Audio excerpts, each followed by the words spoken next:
True ఆప్ ఛార్జీలను ఉపసంహరించాలి. రాష్ట్రంలో కూటమి ప్రభుత్వం అధికారంలోకి వచ్చిన తరువాత ప్రజలపై మోపుతున్న విద్యుత్ ట్రూ ఆప్ ఛార్జీల భారాన్ని తక్షణం ఉపసంహరించుకోవాలని సిపిఐ రాష్ట్ర సమితి సభ్యులు పి నాగాంజనేయులు ప్రభుత్వాన్ని డిమాండ్ చేశారు.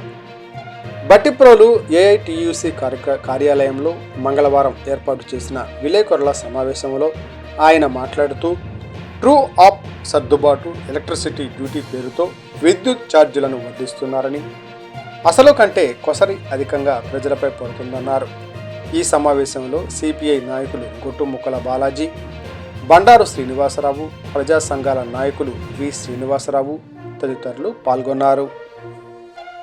యూనిట్లు వస్తే వాస్తవంగా ఛార్జీ 75 రూపాయలు, ఇతర ఛార్జీలు మొత్తం కలిపి 285 రూపాయలు, మొత్తం బిల్లు 384 రూపాయలు వచ్చిన పరిస్థితి. అందుకని వాస్తవంగా వినియోగదారుడు కాల్చుకుంటున్న యూనిట్ రేట్ల కన్నా డబలు త్రిబుల్ వస్తున్న పరిస్థితి ఉంది.